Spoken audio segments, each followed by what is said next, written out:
แพทย์ไทยให้ความรู้คู่ความสุข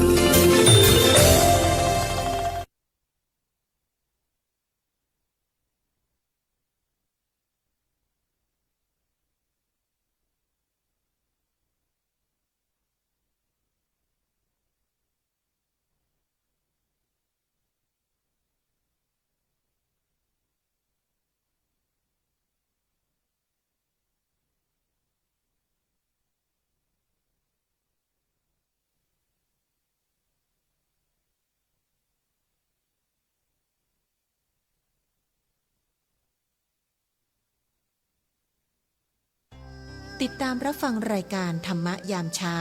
ได้ใหม่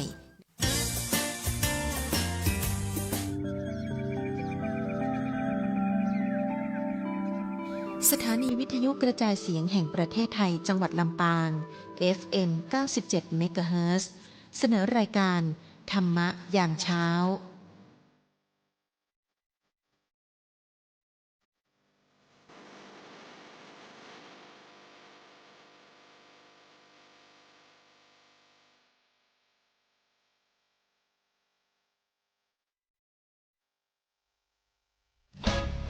ปานาติปาตาเวรมณีอทินนาทานาเวรมณีกาเมมุสาสุราเม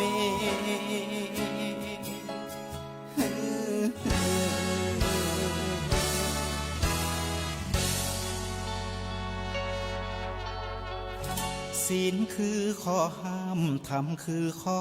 ให้พุทธองค์ตรัสไว้ชี้ทางใจให้ภาค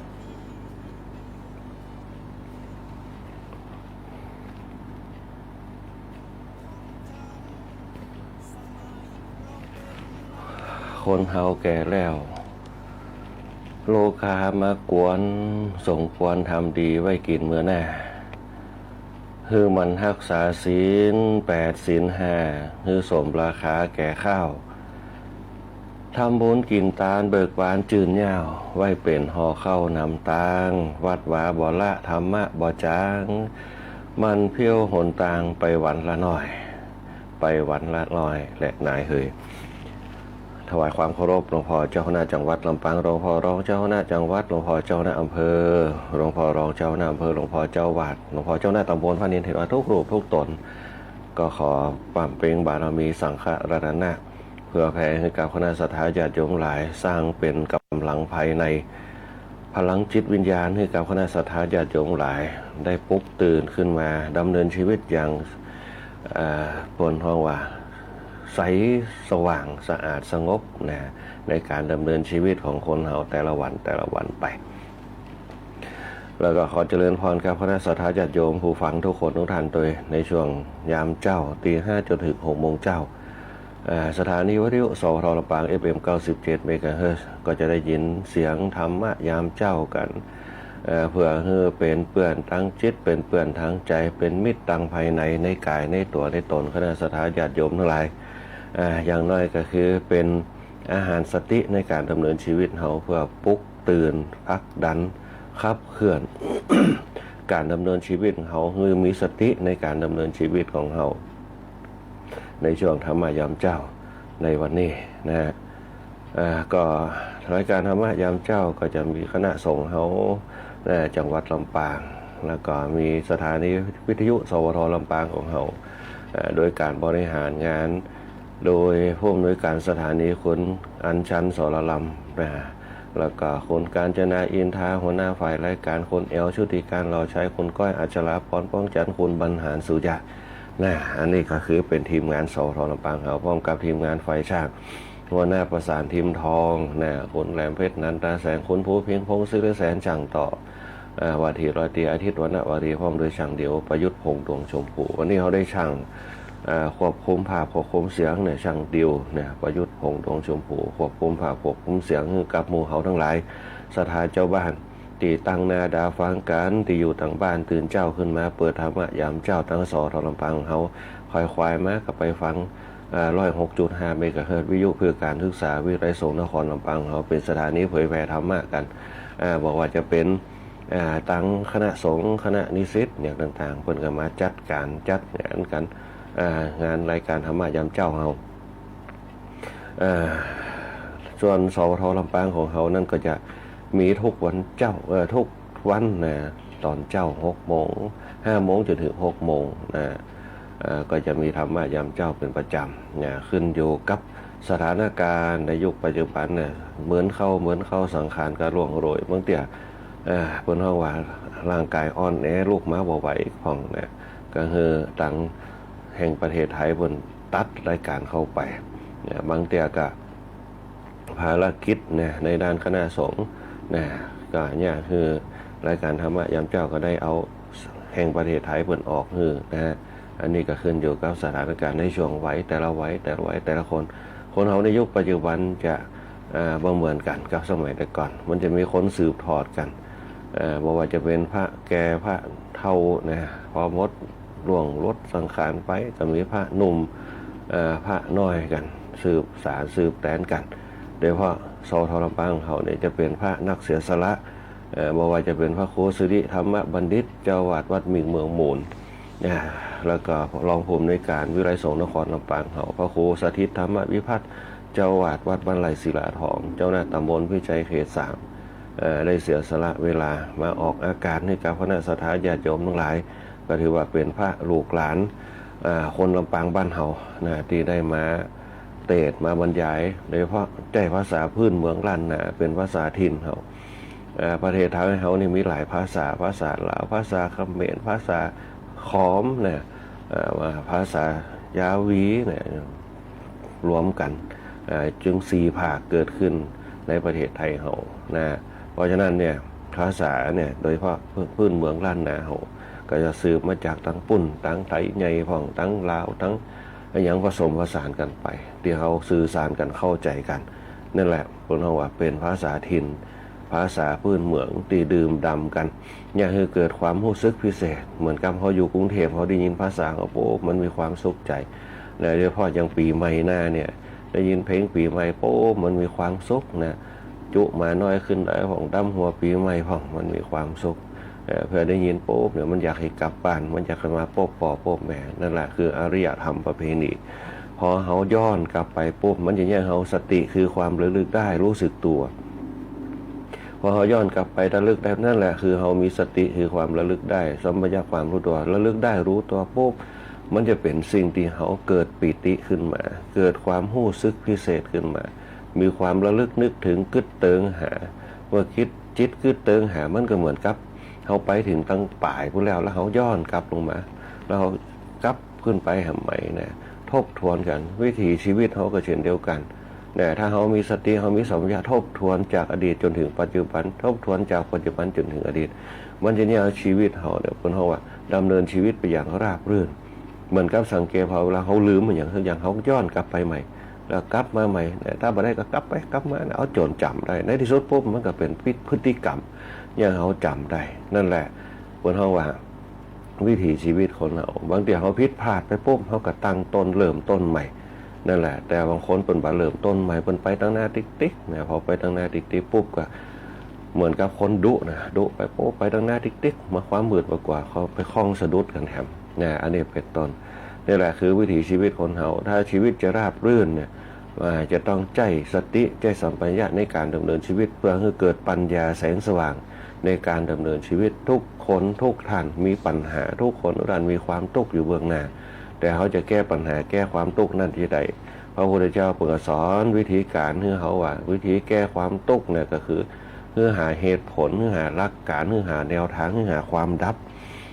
คณะสัตยาญาติโยมถึงจะแยกให้ชีวิตเขาเนี่ยเกิดแสงสว่างเขาจะไปกึดสั้นเขาจะไปกึดดับเขาจะไปกึดเปิ้นเขาว่าตันถิงเนี่ยใจปัญญาว่าเหตุมันเกิดมาจากอะไรอย่างเนี่ยบางคนเนี่ยเกิดมาใจชีวิตปุ๊บเนี่ยฮู้จักแต่ธรรมชาติเบื้องหน้าฮู้จักแต่ธรรมชาติรอบกายแต่ว่าฮู้จักธรรมชาติภายในมันก็จึงค้นหาตัวเองไม่เจอว่าความสุขที่แท้จริงของเขาคืออย่างเขาตั้งความหวังกับความสุขของเขาคืออย่าง ตรงนี้เป็นต้นความสุขนั่นแหละมันจะเป็นสิ่งที่เนี่ยเขาปีติเกิดบารมีเกิดเนี่ยเขามีพลังในการขับเคลื่อนในการต่อสู้ไปพระพุทธเจ้าก็ถึงวิธีการสร้างความสุขเนี่ยก็จะหนึ่งอยู่ดีมีสุขสองมั่งมีสีสุขสามทำดีมีสุขอยู่เย็นเป็นสุขสมบูรณ์พูนสุขห้าอย่างเขาจะเนี่ยจะได้คือทำดีแล้วก็มีความสุขเป็นเก้าก่อนจะเก้านี่มาเก้าตั้งต้นเป็นตั้งต้นทำดีมีสุขคือละชั่วประพฤติชอบประกอบความดีมีระเบียบวินัยทำความดีคือมีความสุขเป็นพื้นฐานก่อนเหมือนกับทุกคนทุกท่านจะสร้างความสุขให้มันชัดเจนก็คือ1 ศีล 2 ทาน 3 ภาวนาทำดีแล้วก็มีความสุขอยู่ดีมีสุขมีอย่างพ้อง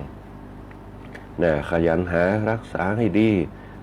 มีกัลยาณมิตรเลี้ยงชีวิตให้เหมาะสมก็ว่ากันไปเนี่ยวิธีการสร้างสุดท้ายแล้วปุ๊บเขาจะเนี่ยจะได้คืออยู่สมบูรณ์พูนสุขเขาจะเนี่ยจะได้คือมั่งมีสีสุขเขาจะเนี่ยจะได้คืออยู่เย็นเป็นสุขฮักกันช่วยเหลือกันบริษยากันบ่ทำร้ายกันนั่นแหละคือการอยู่เย็นเป็นสุขฮักกันช่วยเหลือกันบริษยากันบ่ทำร้ายนั่นแหละเนี่ยคนเขาอยู่เย็นเป็นสุขคณะสัตยาติโยมทั้งหลาย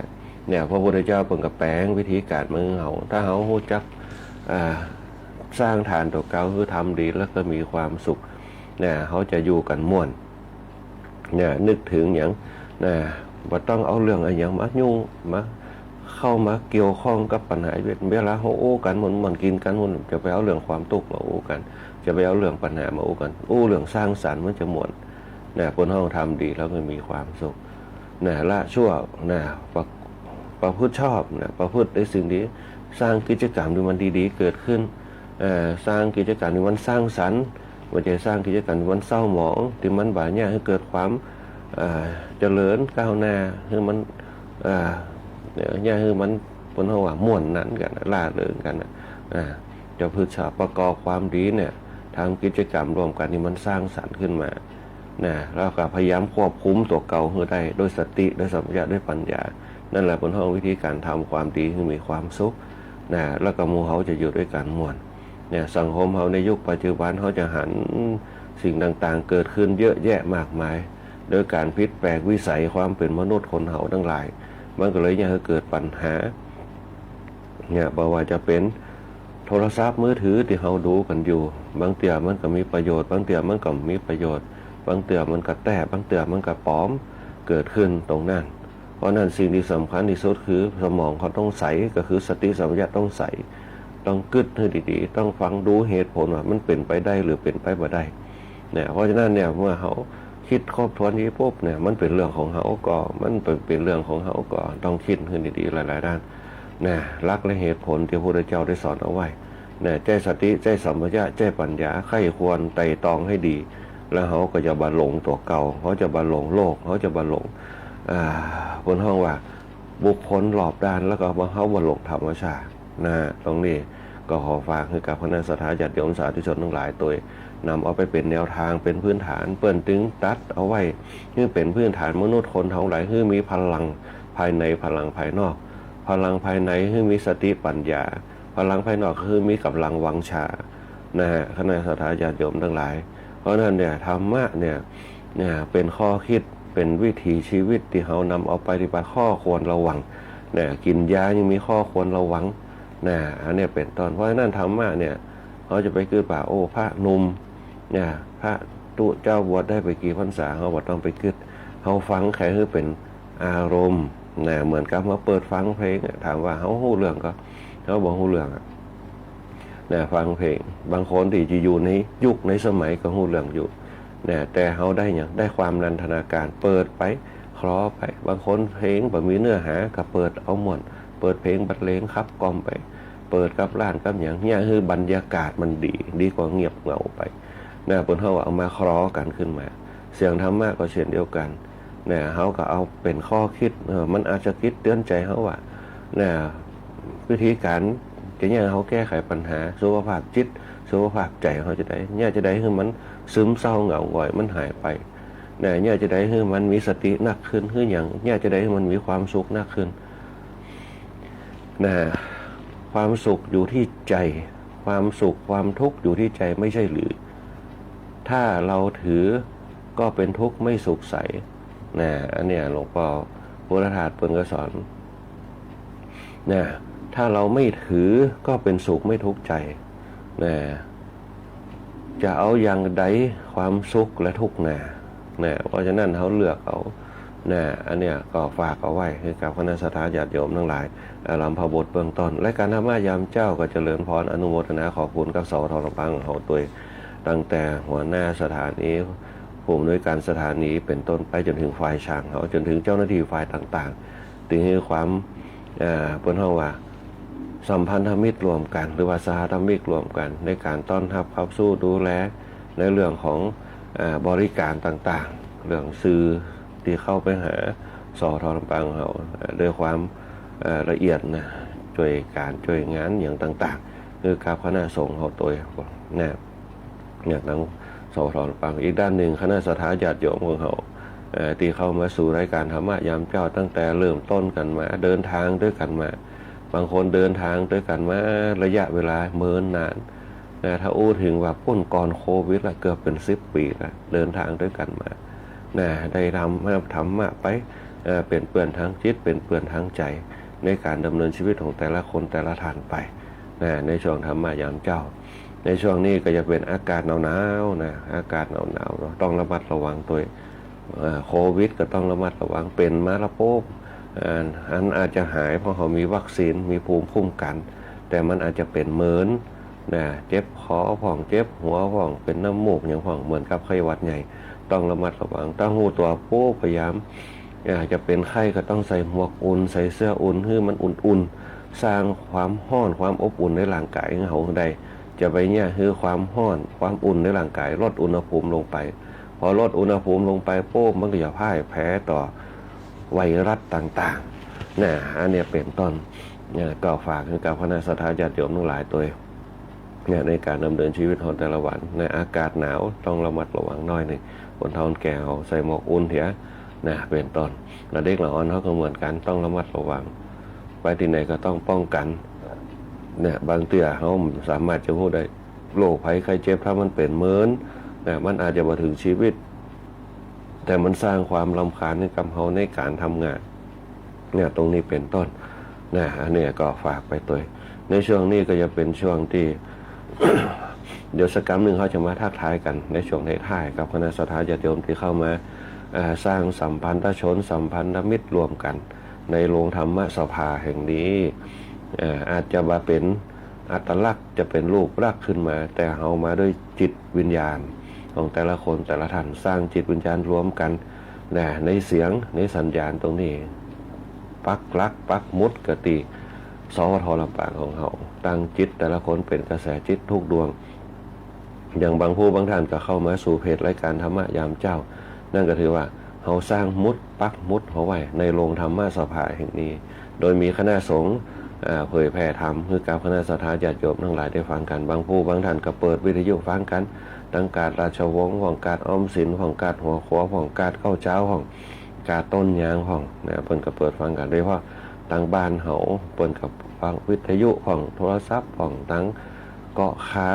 ตั้งห้างชัดตั้งปงแสนท้องตั้งบ้านกาดเมฆของที่ได้ยินกันตั้งบ้านโต่งหัวจ้างของตั้งบ้านหม้อต้นทงตั้งบ้านน้องของตั้งเมืองปานของห้างชัดแหมเหมาะอันนี้ก็เปิดกันฟังรายการธรรมะยามเจ้าเปิดกันสนั่นกวีได้ยินเปิ้นว่าจะอ่านเดี๋ยวเจ้ามันก็เปิดละฟังเทศเปิ้นห้องเสียงธรรม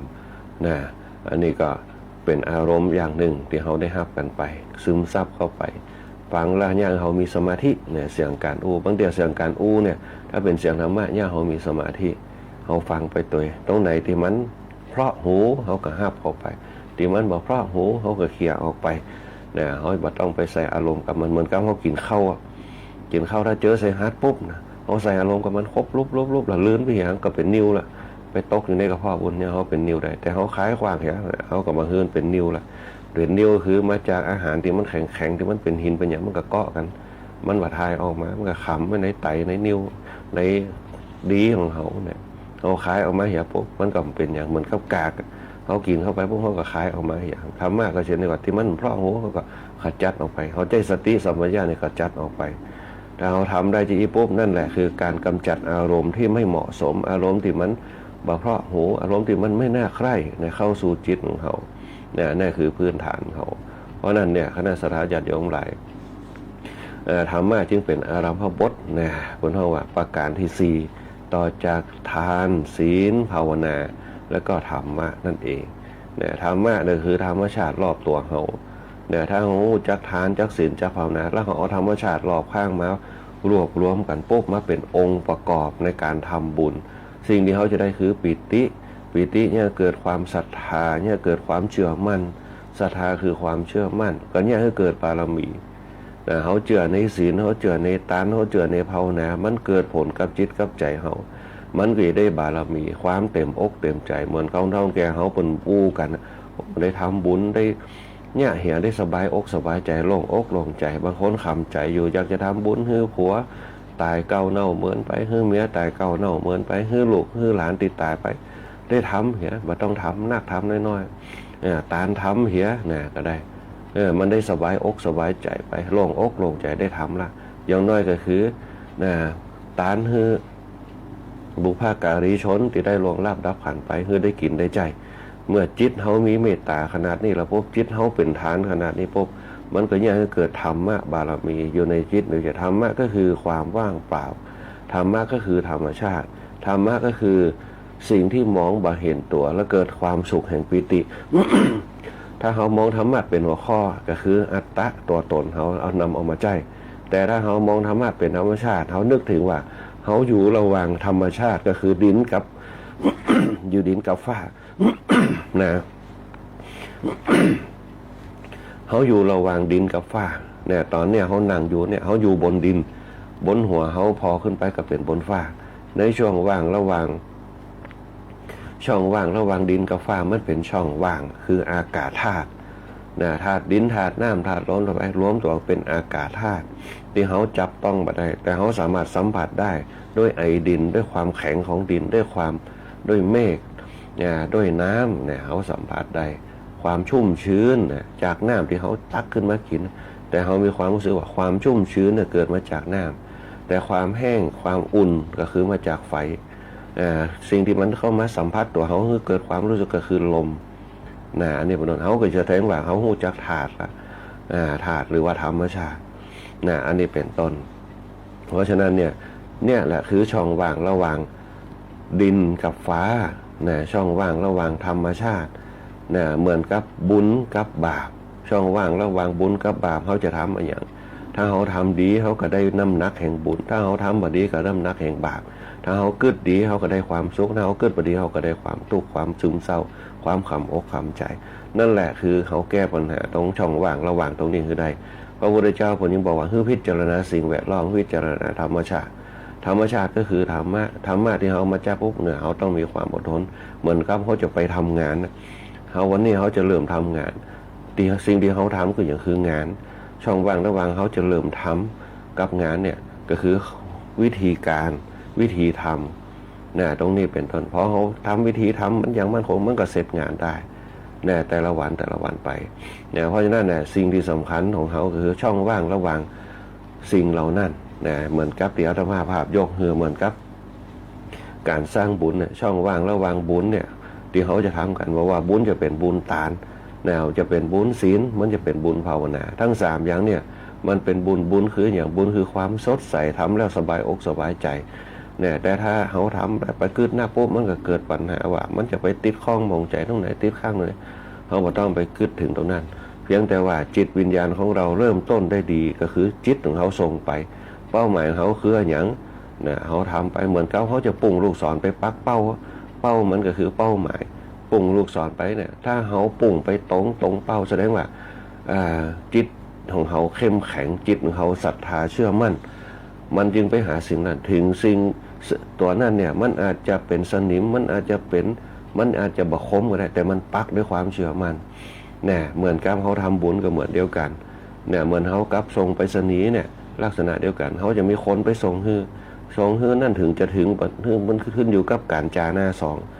พระสงฆ์ก็เหมือนกันที่เขาไปทำบุญไปปุ๊บเนี่ยถ้าเขาเชื่อมั่นในคำว่าสงฆ์เนี่ยมันรวมไปถึงพุทธการองค์แห่งพระรัตนตรัยแต่ถ้าเขากึดตัวบุคคลบนโอโตแก้วโตคำโตเนี่ยเป็นคนบ้านเขาเนี่ยถ้าเขากึดอย่างนั้นมันก็แค่นั่นคือความเสมอภาคกันแต่ถ้าเขากึดถึงอานิสงส์ของคำว่าสังฆรัตนะเนี่ยพระรัตนตรัยนั่นแหละเขาจะนึกถึงความสดใสแห่งสื่อสารต่างๆเขาก็ทำบุญไปเหมือนกับคนเฒ่าแก่ผมไม่ได้กึดอย่างเพิ่นทำไปตามพลานิสงส์ตามสัจจิตศรัทธามันยังเกิดพลานิสงส์เนี่ยเพิ่นสบายอกสบายใจความสบายอกสบายใจเนี่ยเขาทำดีแล้วก็มีความสุขเป็นองค์รวมของมันเนี่ยเขามีจิตที่สดใสเมื่อเขาจิตสดใสปุ๊บเขาก็แสดงว่าเขารวบรวมพลังจิตได้สดใสอันหนึ่งละเพิ่นเขาว่าบุญสดใสเนี่ยเกิดบารมีเกิดขึ้นบารมีเนี่ยมันเท่าทำบุญเตือเดี๋ยวเขาจะหวังบารมีได้มันก็ยากน้อยหนึ่งเพราะความเชื่อมั่นมันบ่เกิดเพราะนั่นเหมือนกับเขาชาร์จแบตเตอรี่มันจะชาร์จนาทีเดียวปุ๊บเต็ม100%มันก็ก่อยไปทีน้อยสะสมปุ๊บเขาก็ใจแบตเตอรี่ power bank เขาเนี่ยเหมือนกับโทรศัพท์เขาชาร์จปุ๊บเนี่ยเขาใจได้หลายวันแต่เขาชาร์จกำเดียวมันก็หมดกำเดียวลักษณะใดฉันใดก็ฉันนั่นคณะสถาญาติโยมการสร้างบุญสร้างต้องสร้างด้วยความปีติต้องสร้างด้วยความยินดีต้องสร้างด้วยความโปร่งใสเปิ้นว่าจิตผ่องใสใจเบิกบานเนี่ยเขาเนี่ยพิจารณาเรื่องฐานที่เขาจะฮือไปเนี่ยได้อย่างสำลิดผลนะเปิ้นจะมีคำว่าตานคำว่าศีลคำว่าภาวนาเป็นพลังขับเคลื่อนในการดำเนินชีวิตเขานะคณะสถาญาติโยมทั้งหลายเนี่ยเดี๋ยวเขาจะมาทักทายกันอารามพระบทมาเกือบครึ่งชั่วโมงนะในท้ายรายการในช่วงนี้ก็จะเป็นช่วงที่เขาจะได้อู้กันนะในเรื่องของเนื้อหาสาระธรรมธรรมะตาม45 พรรษาของพระพุทธเจ้าเพื่อให้เป็นการเสียเวลาตะวาเขาอู้ไปได้น้อยหนึ่งในพรรษาที่2 3เนี่ยเป็นเรื่องของพระพุทธเจ้าผลยุงอยู่ในกรุงกบิลพัสอยู่ในกรุงกบิลพัสในพรรษาที่2 3 4เนี่ยเพิ่นจะอยู่ในกรุงกบิลพัสกรุงกบิลพัสแล้วก็ในพระเวรุวันพ่องในเมืองไผ่สาลีพ่องเพิ่นจะอยู่ตรงนี้อยู่แล้วก็เดี๋ยวสักพรรษาที่5เพิ่นจะออกไปจำพรรษาที่ป่ามหาวันเมืองไผ่สาลีในช่วงพรรษาที่2 3 4เนี่ยพระพุทธเจ้าเพิ่นจะมีเรื่องราวต่างๆโดยเฉพาะพระปุณณะที่เขาได้อู้กันไปตะวาเพิ่นป้าใส่พระปุณณะเป็นลูกของนางพระมณีชื่อว่ามันตานีปุณณะมันตานีบุตรก็ได้พระปุณณะมาบวชกับสาวกของเปิ้นสาวกของเปิ้นตัวที่ได้มาบวชกันปากันมาบวชพระปุณณะเนี่ยเปิ้นเป็นหลานของพระอัญญาโกณฑัญญาเป็นหลานของอัญญาโกณฑัญญาพระพุทธเจ้าไปปาปุณณะปุ๊บปุณณะออกบวชปุ๊บปาเปื่อนแหม500 คนมาบวชพระพุทธเจ้าก็สอนธรรมะแก่นสารของธรรมะเนี่ยคาถาวัตถุ10 อย่างถ้อยคำที่ควรอู้10 อย่างคนเฮาก็เหมือนเดียวกันถ้อยคำที่ควรอู้เนี่ยถ้อยคำเป็นห้องว่าถ้อยคำที่จักน้ำคือมีความปรารถนาน้อยเป็นสอนปุณณะมันตานิบทว่าคือคนเฮามีความปรารถนาน้อยบ่คือมีความโลภสอนอย่างคือถ้อยคำที่จักน้ำคือความสันโดษจะไปมากคือมากน้อยมีความปรารถนาน้อยคือคนเฮาอยู่กับความสงบเงียบคือใดทำจิตให้สงบเงียบคือใดคืออยู่กับตัวกับตนคือใดคนเฮาที่มันวุ่นวายเนี่ยเพราะเฮาไปจับจิตในเรื่องสิ่งต่างๆที่ปัจจัยเรื่องของเฮาที่ปัจจัยเป้าหมายของเฮาที่ปัจจัยเส้นทางของเฮาในการดำเนินชีวิตเฮาไปจับสิ่งเหล่านั้นนักเกินไปโดยตีลืมเป้าหมายของเฮาว่าวันนี้เขาจะทำมันอย่างเขาจะสร้างความสุขกับตัวเก่าแบบไหนถ้าเขาไปบอกแวกรับสิ่งเหล่านั้นมันก็เนี่ยเขาเดินทางไปสู่เป้าหมายจ้าขึ้นมาแล้วมันอาจจะไปถึงเป้าหมายมันก็จะเกิดอารมณ์ตีเนี่ยเขา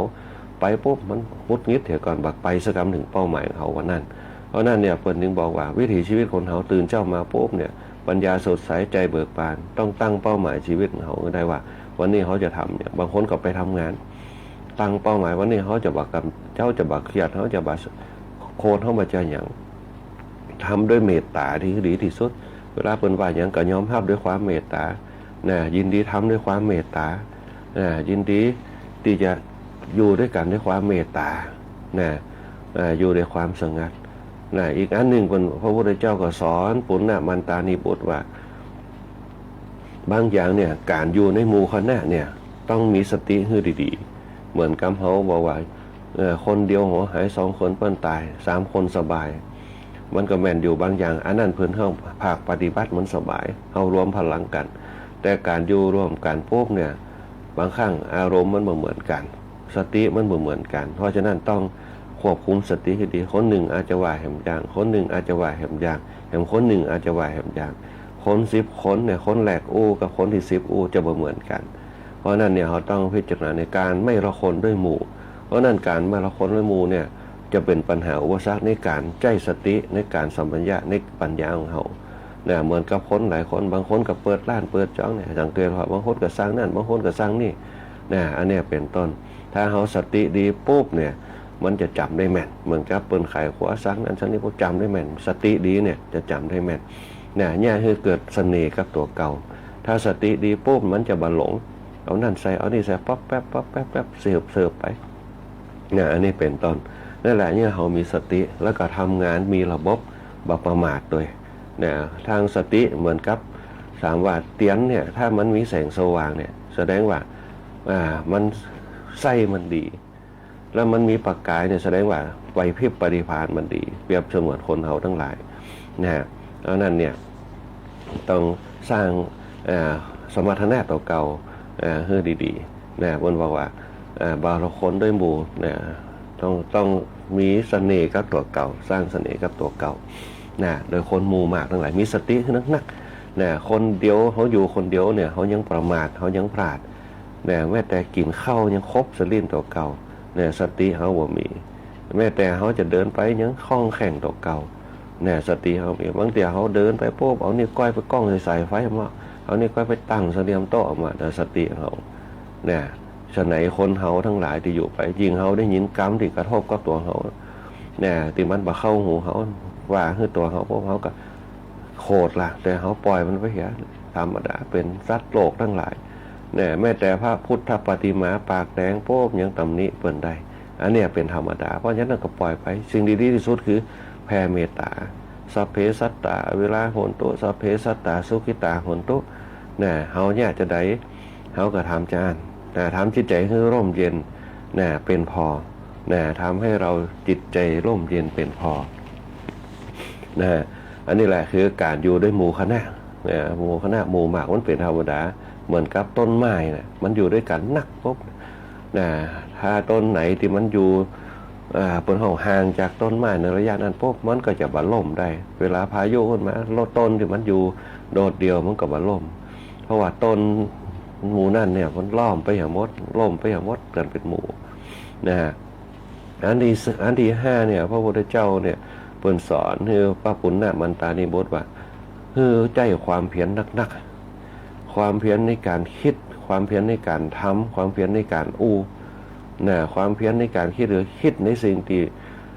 สร้างสรรค์ที่มันเป็นประโยชน์พัฒนาความเพียรไปเหมือนกับเขาทำการทำงานพัฒนาความเพียรไป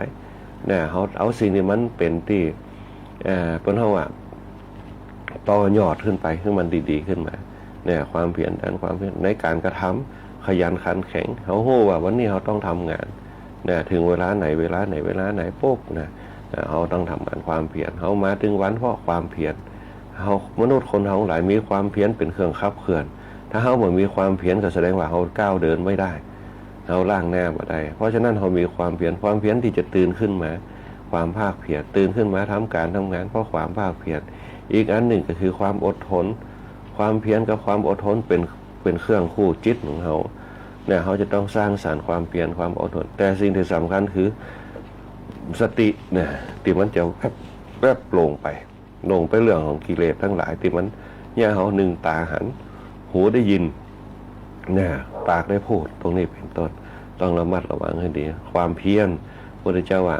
ถ้อยคำที่ชักนำให้ปรารภความเพียร ถ้อยคำที่ชักนำให้ตั้งอยู่ในศีลเนี่ยสำคัญองค์ประกอบเนี่ยเขาทรงตัวอยู่ได้สมรรถนะดีเนี่ยอยู่ในศีลคือระเบียบต่างๆจัดระเบียบกายจัดระเบียบวาจาจัดระเบียบใจให้มันดีๆพอเขาจัดระเบียบได้เขาจะเป็นคนที่มนุษย์ที่มีคุณภาพเขาจะเป็นมนุษย์ที่เปิดห้องว่าซื่อตรงตั้งมั่นอันนี้เป็นต้นอย่าเกิดความเลื่อมใสศรัทธาเกิดขึ้นบอกว่าจะเป็นบุคคลบอกว่าจะเป็นพระสงฆ์เขาก็เหมือนเดียวกันศีล7เปิดห้องว่าสมาธิสมาธิต้องฟังคือได้คนเฮาสมัยแต่ก่อนเนี่ยอัตมาภาพย้อมภาพเปิ่นมีสมาธิตรงนี้ปัจจุบันนั่งสมาธิเปิ่นมีสมาธิในการฟังสมาธิในการ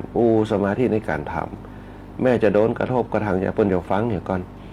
บางเตี่ยเขาไปฟังเปิ่นพวกเหมือนกับเปิ่นเถียงกันเปิ่นกระดากันแต่กันปุ๊บเปิ่นมีสมาธิฟังกันเปิ่นก็เข้าใจกันเนี่ยแต่บางคนบางท่านฟังปุ๊บเหมือนเปิ่นทะเลาะกันแก้เปิ่นด่ากันเนี่ยมาใจเปิ่นกันเนี่ยเปิ่นมีสมาธิบางคนที่มีสมาธิเปิ่นก็ฟังกันปุ๊บเปิ่นก็เอาขมวดเข้ามาเนี่ยเหมือนคนเฒ่าคนแก่ในยุคสมัยแต่ก่อนเปิ่นเถียงกันในเรื่องการทำงานอันนั้นปฏิคือจะท่านแปลอย่างนี้เนี่ยเรื่องเปิ่นปรึกษากันเปิ่นได้ความรู้กันแต่ถ้าเขาอารมณ์ร้อนอย่างพอไปตัดบทเถียงก็บ่ได้ความรู้กลับกลายเป็นบ่ได้ความรู้ยังทะเลาะกันคัดแย่งกันขึ้นมาเนี่ยเปิ่นมีสมาธิกันคนเราในยุคปัจจุบันจะขาดสมาธินั่นแหละมันจะเกิดความขัดแย้งกันมันยึงหาเป้าหมายบ่เจอสักเตือเนี่ยแม้แต่องค์กรรัฐบาลก็อย่างก็ที่เปิ่นหาเป้าหมายบ่เจอกันบางคนก็นโยบายนั่นบางคนก็นโยบายนี่สุดท้ายแล้วปุ๊บเนี่ยตีเก่าๆที่เฮามีขึ้นมาปุ๊บเฮาบ่ได้สืบสานกันเนี่ยมันก็พัฒนาไปติ๊กเนี่ยจนในที่สุดปุ๊บอันอย่างก็ตามที่มันชักนำอย่างให้เกิดเสน่ห์กับตัวเก่าเนี่ยบางครั้งมันก็เป็นจุดบกพร่องในการดำเนินชีวิตเขาก็ในสถานญาติโยมทั้งหลายนี่แหละเพราะฉะนั้นสมาธิเนี่ยถือว่าเป็นเรื่องสำคัญความตั้งมั่นอันที่8คือปัญญาจากน้ำเนี่ยเกิดปัญญาเขาต้องพิจารณาปัญญานักๆคนเขาบางครั้งมีสมาธินิ่งเนี่ยอย่างมีปัญญานิ่งยังมีปัญญาบางคนบางท่านมีปัญญาเนี่ยคนว่าบ่เข้าไปยุ่งวุ่นวายเพราะเขาไม่สามารถกำหนดอย่างใดบางคนเพิ่งมีปัญญาเนี่ยรู้มากยากนานรู้น้อยพลอยรำคาญเป็นต้นเพิ่นมีปัญญาแต่เพิ่นเงียบไว้ก่อนพอถึงเวลาพวกเพิ่นก็มามีหลักมีเหตุมีผลเพราะฉะนั้นสังคมมาด้วยยุคปัจจุบันมันเห็นตามันกว้างหูมันกว้างเพราะนั้นที่เขาเห็นเขาหูเนี่ยมันกว้างเพราะฉะนั้นต้องพิจารณาให้ดีด้วยสมาธิด้วยปัญญาด้วยสมาธิด้วยปัญญาอีกอันหนึ่งพระพุทธเจ้าบุญสอนปุณณมันตานิบทไว้ว่าการจักน้ำเพื่อปฏิบัติผลเพื่อความหลุดพ้นเขาต้องนึกถึงผลในการกระทำนั่นในการคิดในการนั่นว่าเกิดผลจะใดแล้วก็เนี่ยมันปลดแอกความทุกข์ใดจะใดเนี่ยเกิดความสุขเนี่ยพระพุทธเจ้าสอนปุณณมันตานิบทในกถาวัตถุถ้อยคำที่ควรพูด10 อย่างในการดำเนินชีวิตเขาจะเนี่ยจะได้ให้สังคมครอบครัวเขาอยู่ด้วยกันม่วนเขาจะเนี่ยจะได้ให้สังคมชุมชนเขาอยู่ด้วยกันม่วนเขาจะเนี่ยจะได้ให้สังคมประเทศชาติให้มันอยู่ด้วยกันม่วนนั่นแหละซึ่งเนี่ยสำคัญคนเขาถ้าละทิฏฐิมานะได้มันก็จะหลุดพ้นบ่วงแห่งมารถ้าเขาบ่สามารถลดทิฏฐิมานะปุ๊บมันก็จะเป็นที่บางคนก็ว่าเขาใหญ่กว่าบางคนก็ว่าเขาหู้นักกว่าอันนี้เป็นต้นเขาคือถึงนั้นโป๊บเนี่ยมันกับถึงขั้นแต่บัญย้อมกันว่าเขาลองพิจารณาเอาธรรมะไปพิจารณาพอในสังคมยุคปัจจุบันเขาที่มันบัดเจริญก้าวหน้าเพราะหนึ่งมันเหมือนกับพระบาทสมเด็จพระเจ้าอยู่หัวรัชกาลที่9เพิ่นเคยว่าเอาไว้การแข่งขัดขากันเนี่ยมันบ่เกิดการพัฒนาเพื่อการย่างก้าวอันนี้เป็นต้นเพราะฉะนั้นบางครั้งการถ้อยทีถ้อยอาศัย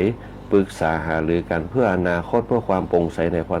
นั่นแหละคือวิถีชีวิตแบบชาวบ้านบางละจันตีชนะศึกใดแม้แต่คนประชาชนธรรมดาเนี่ยก็สามารถปกครองประเทศชาติได้เหมือนกับเราทหารทั้งหลายเนี่ยที่เปิดไปโลกไปอย่างอันนี้เป็นต้นนั่นแหละคือความหลุดพ้นต่างๆเขาต้องแก้ปัญหาสิ่งเหล่านั้นเพื่อตรงจุดตรงประเด็นเราจะเกิดความหลุดพ้นจากความทุกข์ยากต่างๆได้แล้วก็สุดท้ายเนี่ยเขาก็เอาผลตรงนั้นเนี่ยมาพิจารณาว่าผลสำเร็จผลสำเร็จมันเป็นจะไดผลสำเร็จเป็นจะเอามาแก้ปัญหาแล้วก็เอาพัฒนาแล้วว่าไปแก้ไข นี่แหละคือกถาวัตถุเทวพุทธเจ้าได้สอนปุณณมันตานิบุตรปุณณมันตานิบุตรฟังแล้วปุ๊บเนี่ยกับสหายปุณ500 กว่าคนน่ะได้ดวงตาเห็นธรรมนะได้ดวงตาเห็นธรรมแล้วก็ได้รับยกย่องจาก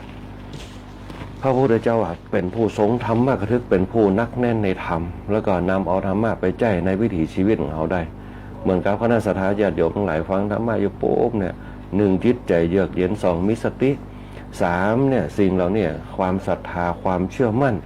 ถามว่าเชื่อมั่นตรงไหนเชื่อมั่นตรงตุเจ้าที่อู้ก็กระจายเชื่อมั่นในตนเองตุเจ้าก็มีหน้าที่เหมือนกับเปิ้นห้องว่ามาอู้ให้ฟังมาขยายความให้ฟังเขาก็เก็บไว้ไปพัฒนาตัวเก่าเขาอาจจะไปต่อยอดกับพระสงฆ์อีกรูปอีกหลายท่านก็ได้ที่เขากังขากันตรงนี้เป็นต้นนี่แหละคือพระปุณณมันตานิบุตรในพรรษาที่2 3เนี่ยที่พระพุทธเจ้าได้โปกปะแล้วก็ปุณณมันตานิบุตรก็ได้ สหาย500 ตนมาบวชในทางในพระพุทธศาสนาของเขาแล้วก็ได้เป็นอริยสงฆ์ในคราวต่อมาแล้วก็ได้เป็นบรรลุธรรมที่พระพุทธเจ้าได้สอนเอาไว้ได้รับยกย่องจากพระพุทธเจ้าว่าเป็นผู้ทรงธรรมกถึกเรื่องของพระมันตานิบุตรเนี่ยในกรุงเกิดบริพัตรก็เป็นจีคณะสัตยาญาติโยมหลายต่อไปปุ๊บเนี่ยหลังจากปุณณมันตานิบุตรได้บวชได้เอาเปื่อนเอาฝูงมาบวชปุ๊บ500 คนแล้วปุ๊บเนี่ยพระพุทธเจ้าก็เสด็จไปกรุงกบิลพัสแถมกำหนึ่งในตัวเมืองในตัวเมืองกรุงกบิลพัสยังมีบนห้องหวานยังมีประชาชนมีราชกุมารหลายตระกูลหลายสำนักตีได้ยินเสียงพระพุทธเจ้าได้ยินชื่อเสียงพระพุทธเจ้าอยากจะเข้าหาว่าเนี่ยการเนี่ยคือตัวตนตัวเก่าเนี่ยบ้าหลงละเลงในกามะโลกีทั้งหลายเนี่ยเขาจะตัดปัญหาได้จะไหน เขาจะเนี่ยพระพุทธเจ้าเสด็จไปสู่กรุงกบิลพัสครั้งแรกเสด็จไปครั้งแรกจาริกไปโดยลำดับเนี่ยไปถึงอนุปิยะอัมพวันแคว้นมันละที่อยู่เบื้องหน้าของกรุงกบิลพัสได้มีสากยะกุมารกุมารในราชสากยะทั้งหลาย6 องค์6 ท่านด้วยกันอันแรกก็คือพัทธิยะอันที่2ก็คืออนุรุทธะอันที่3ก็คืออนันทะอันที่4คือภัคคุอันที่5คือกิมพีระอันที่6คือเทวทัตแล้วก็ช่างกาลโวกเข็ม1 คนก็คืออุบาลีพัทธิยะอนุรุทธะนานันทะภัคคุกิมพีระเทวทัต6 องค์ด้วยกัน6 องค์นี่เป็นกุมารของพระราชาในสากยะองค์ทั้ง3 ตน 3 องค์เนี่ยเป็นราชกุมารแล้วก็มีช่างตัดผมคนหนึ่งช่างตัดผมเนี่ยสมัยแต่ก่อนก็จะเป็นช่างตัดผมของราชสำนักเห็น1 คนชื่อว่าอุบาลีได้ออกจากกรุงกบิลพัสเหมือนกันไปแสวงหาโมฆะธรรมหาทางหลุดพ้นทั้งหลายตามที่พระพุทธเจ้าตามพระพุทธเจ้าที่ไปขอบวชเตี่ยอนุปิยะอัมพวันตัวพระพุทธเจ้าไปขอบวชเตี่ยอนุปิยะอัมพวันในสากยะราชกุมารเนี่ยมีอยู่2 องค์มีอยู่2 ท่านด้วยกันก็คือมหานามะมีอยู่มหานามะกับอนุรุทธะมหานามะเนี่ยเป็นน้องกับอนุรุทธะเป็นน้องของอนุรุทธะผู้เป็นหลานเป็นหลานของพระพุทธเจ้าของอนุรุทธะเป็นอนุชาเป็นตี5ของมารดาได้รับการบำรุงเลี้ยงดูอย่างดีเนี่ยมีความสุขบอกว่าจะเป็นการเล่นการดูแลอย่างต่างๆจนในที่สุดปุ๊บเนี่ยแม่เนี่ยได้สร้างปราสาทคือปราสาท3 ฤดูเราได้รับการบำรุงดูแลอย่างมีความสุขในปราสาททั้ง3 ฤดูคล้ายกับพระพุทธเจ้าเนี่ยเมื่อเป็นพระโพธิสัตว์ยังไม่ได้เสด็จออกบวชส่วนมหานามะผู้มหานามะเนี่ยจะต้องประกอบการงานเพราะมีอายุนักกว่าสากยะกุมารทั้ง2 องค์เนี่ยก็คือมหานามะอนุรุทธะเนี่ยจึงได้หารือกันได้มีสากยะกุมารที่มีชื่อเสียงออกบวชตามพระพุทธเจ้าจนทุกราชตระกูลแต่ว่าตระกูลของ2 ท่านเนี่ย ยังไม่มีไผออกบวชนะคนที่จะออกบวชด้วยกันสักองค์หนึ่งนะ2 คนเนี่ยมหานามะกับอนุรุทธะถ้าบามหานามะกับอนุรุทธะนี่แหละอนุรุทธะสากยะก็บอกว่าบ่สามารถจะบวชได้บ่สามารถจะบวชได้นะอนุรุทธะบอกคือมหานามะเนี่ยเป็นน้องเนี่ยบวชก่อนมหานามะผู้เป็นน้องก็บอกว่าถ้าบ่บวชเนี่ยมหานามะถ้าบ่บวชเนี่ยมหานามะจะบวชเองนะแต่ว่าอนุรุทธะเนี่ยจะต้องประกอบการงานคือจะต้อง ทำนาเนี่ยทำนาแตนเนี่ยแล้วก็จะต้องเขียนเรื่องการทำนา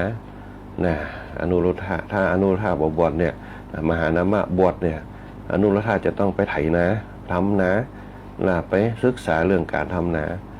มหานามะก็สอนอนุรุทธะถึงวิธีการทำนาตั้งแต่การไถการหว่านนะการไถการหว่านอนุรุทธะได้ยินจานปุ๊บถามว่าการงานนี่เมื่อได้จะเสร็จกันนะมหานามะก็ตอบว่ามีติเสร็จสิ้นต้องทำไปเรื่อยๆทุกฤดูกาลนะพ่อกับแม่พระราชากับพระราชินีหรือว่าพระชนกชนนีเนี่ยแล้วก็บรรพบุรุษก็ทำงานกันมาปู่ย่าตายายเขาก็ทำกันมาจนสิ้นวชนไปตามๆกันแต่ว่าการงานเนี่ยก็บ่เสร็จสิ้นเพราะฉะนั้นเรื่องการทำงานบ่มีจบอนุรุทธะก็ตอบว่าถ้าจะอันเนี่ยก็คือปีอยู่ทำงานอนุรุทธะได้ยินคือปีอยู่ทำงานคือมหานามะเนี่ยอยู่ทำงานอนุรุทธะจะบวชคนเดียวอนุรุทธะพอได้ยินแล้วสอนมหานามะสอนอนุรุทธะที่ปุ๊บอนุรุทธะที่เป็นน้องเนี่ยอันปีอยู่เนี่ยการเตอทำให้ไทยน้ำแต่เขาจะบวชคนเดียวก็ได้เข้าไปลาแม่แม่ก็ไปย้อมคือบวชเพราะว่าเป็นที่ฮักของแม่อนุรุทธะเป็นที่ฮักของแม่อนุรุทธะอ้อนได้ถึง3 ครั้งนะแม่จึงตอบว่าถ้าจะอันเนี่ยก็คือไปจวนพัทยะเนี่ยที่เขาบอกกันในแก่6 คนเนี่ยพัทยะเนี่ยก็ไปจวนพัทยะสากยะราชาซึ่งเป็นพระเจ้าแผ่นดินเนี่ยของสากยะราชสมบัติถ้าพระองค์บวชเนี่ยก็อนุญาตได้เนี่ยอนุรุทธะไปขอแม่3 ครั้งแม่ก็ตั้งโจทย์เอาไว้ว่าไปขอพัทยะราชาเนี่ยที่เป็นเปื่อนตัวเก่าเนี่ยมาบวชด้วยไปถ้าไปขอมาได้ปุ๊บเนี่ยแม่ก็จะคือบวชเนี่ยอนุรุทธะเขาไปเฝ้าพัทยะสากยะราชาได้ทูลว่าการบวชของตัวเก่าเนื่องด้วยพัทยะราชาเนี่ยฝ่ายพัทยะราชาเนี่ยก็ตัดว่าถ้าบรรพชาของอนุรุทธะเนื่องหรือบ่เนื่องด้วยพระองค์ก็ตามเกี่ยวข้องหรือบ่เกี่ยวข้องเขากับท่านเนี่ยก็คือพัทยากับอนุรุทธะเนี่ยเขากับท่านนี่นะก็จะบวชเลยท่านจงบวชตามสบายอนุรุทธะจึงตกลงเอาหรือว่าเขาทั้งสองจะบวชด้วยกันพัทยาราชาก็ยังต่อว่ายังบ่อาจที่จะบวชได้ยังบ่อาจที่จะบวชได้ถ้าหากว่าจะเฮือทำอย่าอยู่เฮืออนุรุทธะบวชไปคนเดียวก่อนอนุรุทธะก็บอกว่าแม่ได้ไว้ว่าถ้าพัทยะสากยะราชาที่เป็นสหายของอนุรุทธะเนี่ยบวชก็จะอนุญาตให้อนุรุทธะบวชอันนี้แหละ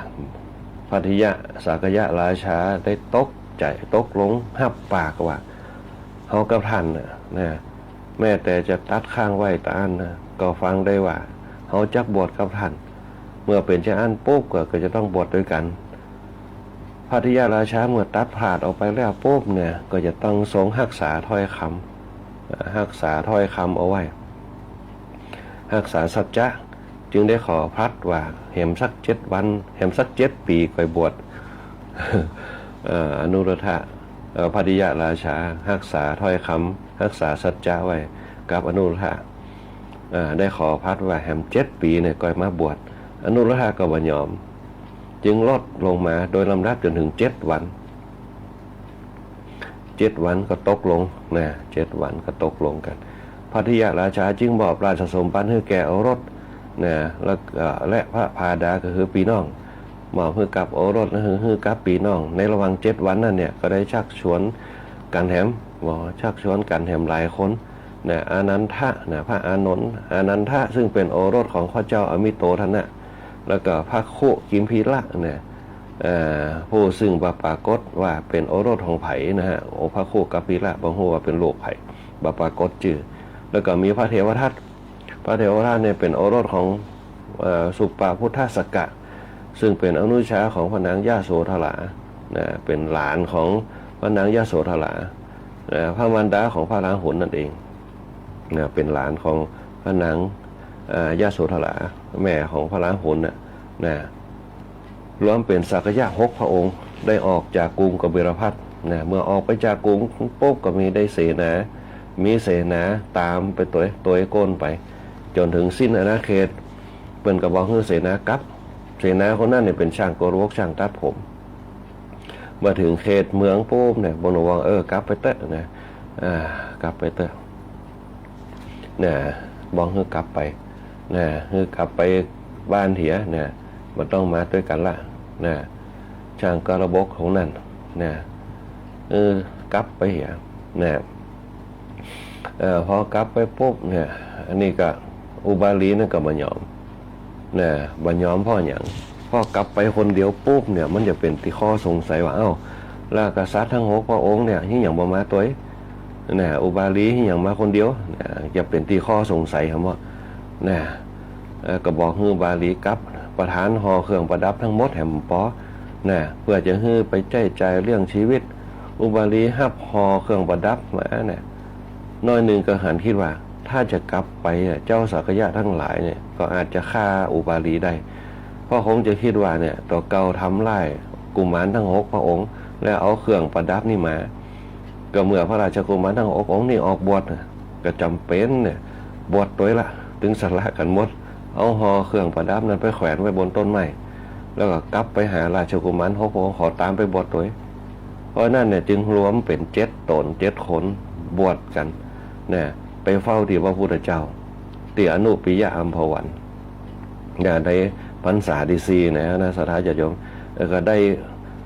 สาวกซึ่งเป็น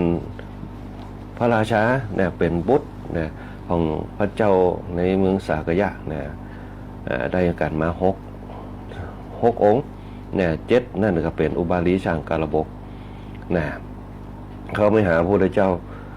ตีอนุปิยะอัมพวันกราบทูลขอบวชในเบื้องต้นราชกุมารเนี่ยทั้ง6พระองค์ได้ทูลขอให้ทรงบวชอุบาลีเนี่ยขออุบาลีก่อนเนี่ยอันนี้คือการละทิฏฐิมันนะถ้าเป็นคนเฮาบ้านเฮาเดียวก็อย่าบวชก่อนละพระราชาจะบวชก่อนแต่พระราชาทั้ง6องค์เนี่ยคืออุบาลีบวชก่อนคือช่างการระบบบวชก่อนนะเนี่ยคือบวชก่อนเนี่ยคือบวชก่อนทีนี้เนี่ยคืออุบาลีบวชก่อนปุ๊บเพื่อจะได้ทำความเคารพอุบาลีซึ่งได้บวชแล้วจะเป็นการทำร้ายมานะความถือตนเนี่ยของตัวเก่าไปได้พระพุทธเจ้าก็บวชอุบาลีเนี่ยช่างกรวกก่อนสากยะกุมารทั้ง6องค์นั่นน่ะก็ได้ทำความเคารพแก่อุบาลีซึ่งเคยเป็นช่างตัดผมของตัวเก่ามาแล้วทูลขอบวชพระพุทธเจ้าก็ประทานให้ทั้งองค์อุปสมบทนะนี่กับกษัตริย์ทั้ง6องค์นะอันนี้แหละเปิดห้องว่าทั้ง6องค์เนี่ยพระอนุรุทธะได้บำเพ็ญเพียรสมณธรรมอยู่ในป่าจีนวังสะทายวันนะในรัฐเปิดห้องในรัฐเจติก่อนจะไปเรียนกรรมฐานในสำนักของพระธรรมเสนาบดีก็คือพระสารีบุตรเป็นมีชื่อตำแหน่งหลายอย่างพระธรรมเสนาบดีพระธรรมกทึกเนี่ยหลายอย่างท่านได้ตึกถึงธรรม7 ข้อนะอนุรุทธะเนี่ยเป็นห้องว่าธรรม7 ข้อเนี่ยเป็นห้องว่ามหาปริสวิตกเนี่ยหรือว่าวิตกะมหาปริสวิตกะนะท่านตัดถึงธรรม7 ข้ออันนี้พระสารีบุตรสอนพระอนุรุทธะเนี่ยมหาปุริสวิตกะหรือว่าความตึกของมหาบุรุษ7 ข้อด้วยกันสอนอนุรุทธะข้อที่1เป็นสอนว่าธรรมะเนี่ยเป็นของบุคคลผู้มีความปรารถนาน้อยบ่ใจเป็นของบุคคลที่มีความปรารถนามากนะอันที่2เนี่ยธรรมะนี่แหละเป็นของบุคคลผู้สันโดษบ่ใจเป็นของบุคคลที่บ่สันโดษข้อที่3เนี่ยเพิ่นบอกว่านะธรรมะเป็นของ เป็นของบุคคลผู้สงบสงัดจากหมู่ไม่ใช่เป็นของบุคคลผู้คุกคีด้วยหมู่นะเหมือนกับธรรมะเบื้องต้นตะกี้ข้อที่สี่ธรรมะนี่เป็นของบุคคลผู้มีความปรารภความเพียรไม่ใช่ของผู้เกียจค้านนะข้อที่ห้าเนี่ยเป็นของบุคคลผู้มีสติตั้งมั่นไม่ใช่เป็นของบุคคลผู้มีสติหลงลืมนะข้อที่หกเนี่ยธรรมะเนี่ยเป็นของบุคคลผู้มีจิตใจตั้งมั่นเป็นสมาธิไม่ใช่เป็นของบุคคลผู้มีใจไม่เป็นสมาธิแล้วก็ข้อที่เจ็ดเนี่ยธรรมะเป็นของผู้มีปัญญาไม่ใช่เป็นของบุคคลผู้สามปัญญาเนี่ยพระบาลีพระสารีบุตรสอนพระอนุรุทธะเอาไว้พระอนุรุทธะโป๊บเนี่ยได้ห้ามสาบธรรมะแล้วโป๊บเนี่ยได้มีความเห็นในเรื่องของธรรมนั่นนะแล้วก็มีสตินะในการรับพิจารณาในหัวข้อธรรมนั้นๆในขณะนั้นพระพุทธเจ้าประทับอยู่ในเพสกะลาวันมิขทายะนะใกล้กับเมืองสุสุงมาระฮิระนะในแคว้นภัคคะเสด็จมาทรงแสดงเพิ่มเติมเห็นเป็นข้อที่8พระพุทธเจ้ามาเสริมธรรมมาเฮืออนุรุทธะเห็นข้อที่ว่าธรรมะนี่เป็นของบุคคลผู้ยินดีในธรรมที่บันเทิงช้าแล้วก็ตัดแสดงอานิสงส์ของการตึกอยู่ในวิตก8ข้อนี่ว่าเมื่อมีความตึกมีความนึกคิดอยู่เสมอตั้งมั่นอยู่เสมอเมื่อนุ่งห่มผ้าบางสกุลจะเหมือนกับนุ่งผ้าติดีวิเศษนะอาศัยอาหารบิณฑบาตก็เหมือนยังได้บริโภคสิ่งที่มีรสเลิศต่างๆนะเมื่ออยู่โคนต้นไม้ก็เหมือนอยู่บนเคหสถานอันงดงามฉันยาดองด้วยน้ำมุนเน่าก็เหมือนฉันเภสัชทั้ง5เนยใสนมข้นต่างๆเพราะว่าเมื่อตึกอยู่เสมอว่าการทำให้เกิดความสันโดษมักน้อยเมื่อมีความสันโดษมักน้อยอยู่ก็จะมีความยินดีพอใจในปัจจัยที่บริโภคเมื่อมีความยินดีพอใจในปัจจัยที่บริโภคแม้ปัจจัยที่ก็จะเป็นเช่นใดก็ไม่แปลกนะยินดีในสิ่งต่างๆนะอันนี้คณะสัตยาติโยมเหมือนกับอาตมาภาพเคยอู้ไว้ว่าคำว่าภิกษุเนี่ยก็จะไต่เต้ามาเป็นพระสงฆ์ได้จะต้องอยู่ในเปิดห้องว่ากรณียกิจ4เนี่ยกรณียกิจ4เที่ยวบิณฑบาตนุ่งห่มผ้าบางสกุลอยู่โคนต้นไม้ฉันยาดองในน้ำหมดเน่าเภสัชทั้ง5นี่แหละ เภสัชทั้ง5เนยใสเนยข้นน้ำมันน้ำผึ้งน้ำอ้อยอันนี้เป็นต้นนี่แหละคือเปิ่นสอนพระอนุรุทธะเอาไว้ภาษาลีบุตรแล้วก็พระพุทธเจ้ามาเสริมเหลือไปดูเวลาเหลือเวลา5 นาทีเดี๋ยวเขาจะมาต่อเดี๋ยววันต่อไปจากพระอนุรุทธะเดี๋ยวเขาจะมาอู้กันในเรื่องพระอานนท์พระอานนท์เขาจะมาซ้ำกันในวันต่อไปอีกครั้งหนึ่งคณะสัตยาติโยมใดก็ในโอกาสนี้ขออนุญาต